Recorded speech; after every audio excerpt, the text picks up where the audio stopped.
नमस्कार साथियों, हिंदी नेटशाला चैनल में आप सभी का पुनः हार्दिक अभिनंदन है। हिंदी लिटरेचर की बेहतरीन तैयारी, विशेषतः आधुनिक काल से संबंधित सभी गद्य विधाओं पद्य की बेहतरीन तैयारी हेतु हम पढ़ रहे हैं राम स्वरूप चतुर्वेदी जी की प्रसिद्ध पुस्तक हिंदी साहित्य और संवेदना का विकास। इसके अंतर्गत आदिकाल, भक्तिकाल, रीतिकाल को पढ़ने के बाद हम विस्तृत रूप से पढ़ रहे हैं आधुनिक काल। आधुनिक काल के अंतर्गत आज हमारा जो टॉपिक रहेगा वह रहेगा पुनर्जागरण। तो इससे प्रारंभ करेंगे, फिर देखते हैं कि आपकी कक्षा थोड़ी बड़ी रहेगी क्योंकि कल का सेशन आपका छोटा हुआ था, 5-7 मिनट की कक्षा हुई थी। आज थोड़ा कक्षा को बड़ा रखेंगे। तो फोर्ट विलियम कॉलेज की स्थापना कैसे हुई? सबसे पुराना व्याकरणिक ग्रंथ सबसे पुराना खड़ी बोली का प्रौढ़ गद्य लेखक कौन किसको मानते हैं? रामप्रसाद निरंजनी को।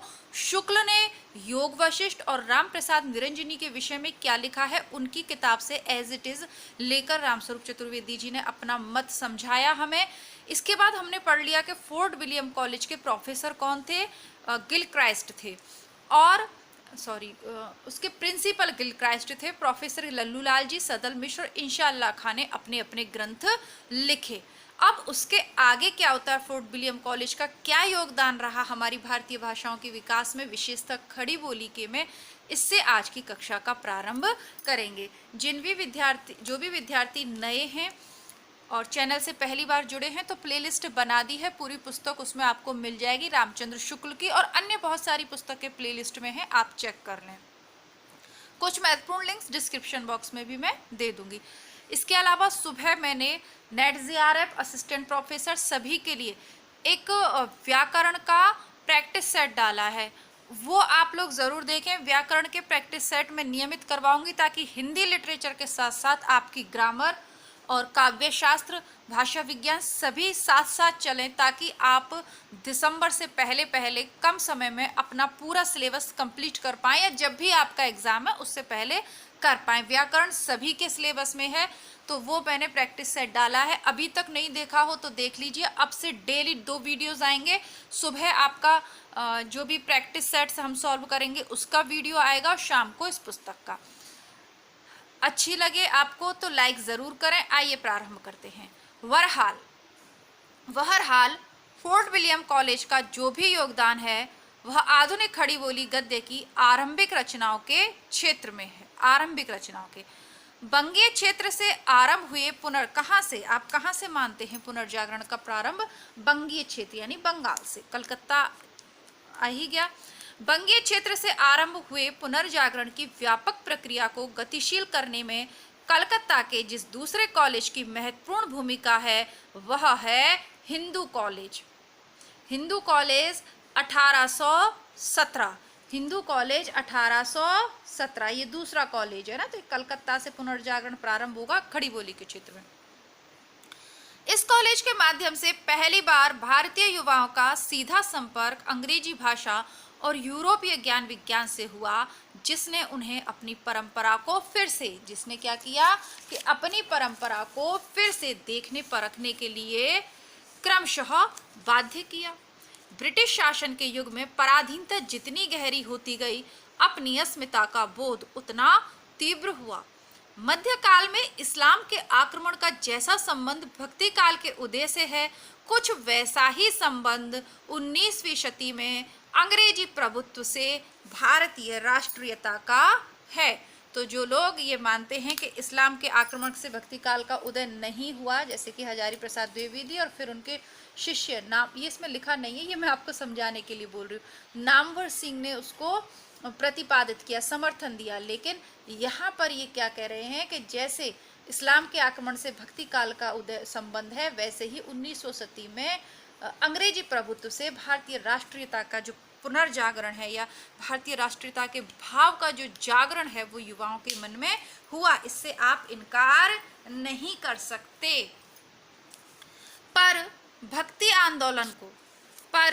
आंदोलन को इस्लाम की देन मानना, या कि पुनर्जागरण को अंग्रेजों की कुछ वैसा ही होगा जैसे मानवीय संस्कृति के उत्कर्ष के लिए शैतान को जिम्मेदार ठहराना, क्योंकि इस तर्क प्रणाली से तो सिद्ध होगा कि न शैतान आदम हवा को सृष्टि के आरंभ में बरगलाता, न वे ज्ञान फल चखते और न स्वर्ग के उद्यान से नीचे गिरा दिए जाते, और तब फिर मानवीय सृष्टि देव सृष्टि के संरक्षण से अलग ही क्यों होती। तो ये सारा जो है यूरोपीय सोच है, या शैतान आदम हवा वाली जो कहानी है यूरोपीय संस्कृति में चलती है। मतलब उदय इसने प्रभावित तो किया, लेकिन इस्लाम के आक्रमण के प्रतिक्रिया स्वरूप भक्ति काल का उदय नहीं हुआ। इस्लाम के आक्रमण से भक्ति काल पर प्रभावित तो हुआ है, ये आप मान सकते हैं ना। आगे देखते हैं। मध्यकाल में भी दो संस्कृतियां एक दूसरे के संपर्क में आईं, और आधुनिक काल में भी। पर मध्यकाल में पुनर्जागरण नहीं हुआ, जबकि आधुनिक काल में हुआ। इसकी व्याख्या पहले की जा चुकी है। यहाँ फिर दोहराया जा सकता है कि मध्यकाल में जिन संस्कृतियों का संपर्क हुआ वे अपने मूल प्रकृति में एक दूसरे के सदृश थीं।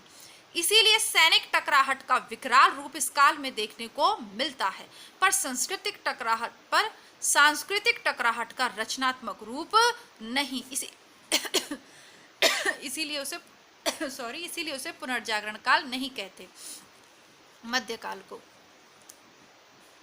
आधुनिक काल में भारत भूमि पर संपर्कित होने वाली दोनों संस्कृतियां एक दूसरे के विसदृश थीं। यूरोपीय संस्कृति नई वैज्ञानिक सभ्यता और चिंतन धारा पर आधारित थी, जबकि परंपरागत भारतीय संस्कृति धर्म और आध्यात्म प्रधान थी। इस टकराहट से यूरोपीय संस्कृति कैसी थी? वैज्ञानिक सभ्यता और चिंतन धारा पर, और भारतीय संस्कृति धर्म और आध्यात्म प्रधान संस्कृति थी। इस टकराहट से विशिष्ट सांस्कृतिक ऊर्जा उत्पन्न हुई, जिसे हम भारतीय पुनर्जागरण का नाम देते हैं। बहुत सुंदर पंक्तियां हैं, परीक्षा में पूछे जाने योग्य हैं। हाईलाइट करते हैं इसको, जिसे हम भारतीय पुनर्जागरण का नाम देते हैं। इन दोनों की टकराहट से जो विशिष्ट सांस्कृतिक ऊर्जा उत्पन्न हुई, इस टकराहट का प्रभाव दूसरे पक्ष पर भी पड़ा है, जिसे इस रूप में विचारकों ने अभी कम पहचाना है। 20वीं शती के अंग्रेजी साहित्य में रवि ठाकुर की अंग्रेजी गीतांजलि के भूमिका लेखक येट्स, मुख्य रचना काल 19वीं-20वीं शती के संधि वर्ष की, मुख्य लेखक येट्स की काव्य कृतियों में भारतीय साधना के तत्व, इस युग की सर्वाधिक महत्वपूर्ण और प्रभावशाली रचना एलियट की द बेस्ट लैंड 1922 पर उपनिषदों के चिंतन का प्रभाव पड़ा, और कुछ बाद की लोकप्रिय कथा कृति सॉमरसेट मॉम के उपन्यास द रेजर्स एज 1955 में भारतीय दर्शन और संदर्भों की बुनावट यह भली भांति प्रदर्शित करती है कि संस्कृतियों की इस टकराहट में अंग्रेजी साहित्य और चिंतन परंपरा ने भी अपने को समृद्ध बनाया है। तो ये एलियट की रचना हाईलाइट थोड़ा सा देखिएगा, ये पूछी जाती है। 1922 में लिखी है द रेजर्स एज, ये भी पूछ सकते हैं 1955 में सॉमरसेट की। पर ये एलियट वाली तो कई बार नेट के एग्जाम में उसमें पूछ ली जाती है ना, 4 में से सुमेलित करने वाले में। इस संदर्भ का एक और महत्वपूर्ण पक्ष है जिसका भारतीय समीक्षा में अभी उल्लेख होना बाकी है। लंबे अरसे तक खोई रही वेस्टलैंड की पांडुलिपियों के प्रकाशन के समय 1971 में यह देखा गया कि एलियट के इस काव्य के निमित्त छोटे छोटे कई अंश और रचे थे, जिनमें से कुछ को अपने मित्र पाउंड की सलाह पर और कुछ को अन्य कारणों से उसमें शामिल नहीं किया गया। ऐसा ही एक अंश है जिसमें कुल एक छंद है, अपने में स्वतः संपूर्ण छंद यों है। कैसे? I am the resurrection and the life. I am the things that stay and those that flow. I am the husband and the wife, and the victim and the sacrificial knife. I am the fire and the water also. इसका क्या है अनुवाद? देखिए, मैं ही पुनर्जन्म और जीवन हूँ, मैं ही अचर हूँ और चर भी, पति हूँ और पत्नी दोनों जन हूँ, बलि पशु भी हूँ और यज्ञचुर पावन हूँ, मैं हवि हूँ और वैश्वानर भी, वैश्वानर अग्नि। साफ दिखता है कि पहली पंक्ति ईसा मसीह की है, बाइबल से ली हुई है, और शेष पंक्तियों के विधान में गीता के विराट रूप प्रसंग की छाया है जो कृष्ण द्वारा व्याख्यायित है। किसी बड़े कवि द्वारा पाश्चात्य और भारतीय दृष्टि का ऐसा विराट संगम दुर्लभ है। ये पंक्तियां वेस्टलैंड का अंश बनी या नहीं यह बात अलग है, पर इस प्रसंग से कवि की उस संपृक्त मानसिकता का पता चलता है जिसमें वह इस काव्य की रचना कर रहा था। ये नरसिंह श्रीवास्तव का अनुवाद है। तो यानी कि न केवल हम ये क्यों कहते हैं कि अंग्रेजी साहित्य का प्रभाव भारत पर पड़ा, नहीं, भारतीय संस्कृति का प्रभाव भी अंग्रेजी साहित्य पर, उनके लेखकों पर पड़ रहा है, ये इस बात से क्लियर हो जाता है ना, स्पष्ट है। अब क्या हुआ, पुनर्जागरण का भारतीय साहित्य में पहला प्रतिफलन, ये सब हमने शुक्ल की बुक में पढ़ा है ना, तो कई चीज़ों को पढ़ने में फिर इंटरेस्ट खत्म हो जाता है।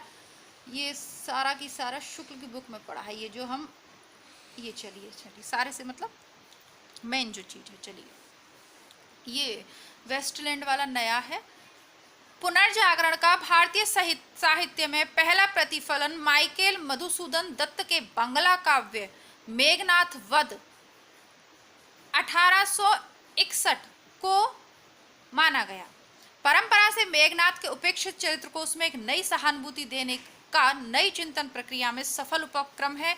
यहाँ मानो ऐहिक दृष्टिकोण पूरी शक्तिमत्ता के साथ स्थापित होता है। फिर माइकेल से बंकिम चंद्र चटर्जी होते हुए पुनर्जागरण का प्रभाव पूरे वेग के साथ रविंद्रनाथ ठाकुर में दिखाई देने लगता है।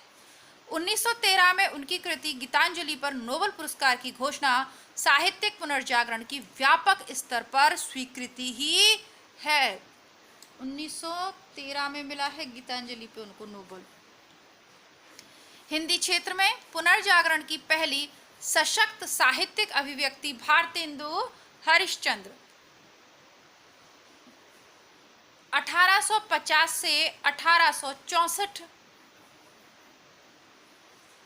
के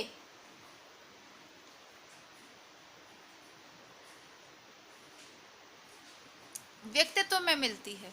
यहाँ स्मरणीय है कि आधुनिक काल में संस्कृति का प्रभाव पूरब से पश्चिम की ओर रहा है, ना कि पश्चिम से हमने सीखा, हमसे वहां गई है, पूरब से पश्चिम की ओर। परंपरागत आर्य संस्कृति का केंद्र पश्चिमी भारत में थे, यानी भारत में भी यही लागू होता है कि पश्चिम भारत से पूरब की तरफ, और तब पूर्व को अनार्य और अपभ्रष्ट जीवन पद्धति का स्थान माना जाता है। पुनर्जागरण में प्रभा की दिशा ही उलट गई। पहले पूर्विया या कि पूरब के साकिन कौन है, मीर साहिब पूरब का प्रयोग करते हैं, मशरिक का नहीं। किसी को पहले पूर्विया या पूरब के साकिनों किसी को कहना उनका अपमान करना था। 19वीं तथा 20वीं सदी के बंगाल में पश्चिमा प्रयोग ने उसका स्थान ले लिया। अंग्रेजी राज की सबसे विशिष्ट रेलगाड़ी एक अप हावड़ा कालका मेल की यात्रा दिशा मानो तत्कालीन सांस्कृतिक प्रवाह का प्रतीक हो गई, जो कि पूरब से पश्चिम की तरफ चल रही थी।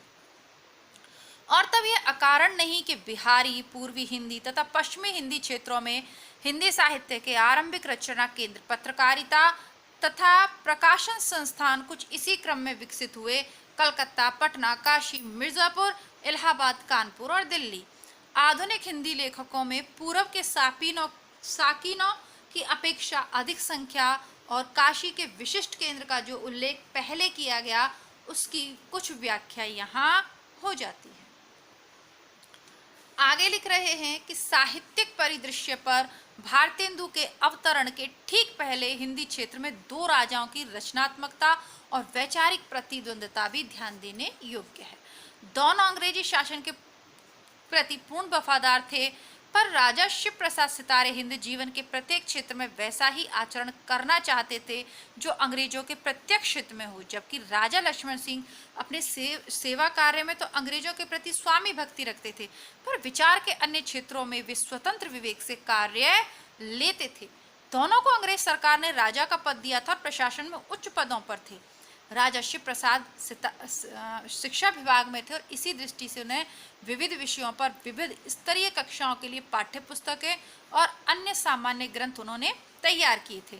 आरंभ में वे परिष्कृत खड़ी बोली के हिंदी के पक्ष में थे, पर क्रमशः सरकारी नीति के अनुकूल अरबी, फारसी मिश्रित उर्दू शैली के पुरस्कृता हो गए। और नाम में क्या है, सितारे हिंद। किसका, उर्दू का शब्द। तो ये देख लीजिएगा कि राजा शिव प्रसाद पहले तो थे, लेकिन बाद में उधर झुक गए। राजा लक्ष्मण सिंह ने उपयोगी साहित्य की रचना की, पर मूलतः वे कृतिकार थे।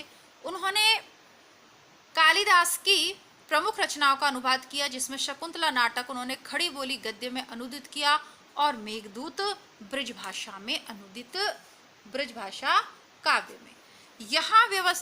यही व्यवस्था मानो भारतेंदु ने आगे चलकर स्वीकार की, गद्य खड़ी बोली में और कविता ब्रज में। सबसे पहले तो इन्होंने किया शकुंतला नाटक खड़ी बोली गद्य में अनुदित किया और मेघदूत काव्य में। राजा लक्ष्मण सिंह के ये अनुवाद बड़े सरस हुए हैं। शकुंतला नाटक में खड़ी बोली का और मेघदूत में ब्रजभाषा का जैसा प्रतिमान उन्होंने स्थापित किया हो। राजा शिव प्रसाद का कार्य मुख्यतः गद्य के क्षेत्र में था और यह स्मरणीय है कि वे भारतेंदु के विद्या गुरु थे।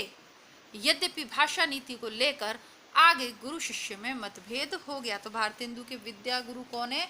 राजा शिव प्रसाद, है ना। बाद में तो हो ही जाएगा भाषा नीति को, जब वो उर्दू के पक्षधर हुए तब। अब देखिए आगे है भारतेंदु का पूरा जो है प्रसंग चलेगा पुनर्जागरण वाला, और खड़ी बोली का जो विकास है वो आज की कक्षा में हमने पढ़ा। थोड़ा बहुत एक दो पंक्तियां कल भी पढ़ेंगे और फिर भारतेंदु को प्रारंभ करेंगे। मुझे पूरी उम्मीद थी कि इस पुस्तक को नेट के और असिस्टेंट प्रोफेसर वाले जो विद्यार्थी तैयार कर रहे हैं वो बहुत पसंद करेंगे, लेकिन मुझे बड़ा दुख है कि आप लोगों को इस पुस्तक का महत्व ही नहीं पता और उतने विद्यार्थियों तक ये पुस्तक नहीं पहुंच पा रही जितने की मैंने उम्मीद की थी। क्योंकि मैं ये देख रही हूँ कि अब कोई भी गहराई से पढ़ना नहीं चाहता, सबको शॉर्टकट्स और नोट्स चाहिए, है ना। तो इसलिए शायद नहीं पहुंच पा रही। बाकी पुस्तक बहुत अच्छी है, बने रहिएगा, आगे बहुत इंटरेस्टिंग चीज़ें इसमें आएंगी। जितने लोग देख रहे हैं उतने लोग भी वीडियो को लाइक ज़रूर कर दें और नियमित रहें। इतने भी नियमित रहेंगे तो भी ठीक है, क्योंकि सिलेक्शन सबका होना नहीं है। 100 में से 6 बच्चों का सिलेक्शन होना है। नेट में 6% रिजल्ट रहता है। तो क्या कहूँ मैं आपसे ज़्यादा। आप लोग दोनों चैनल की प्लेलिस्ट देख लीजिएगा। धन्यवाद।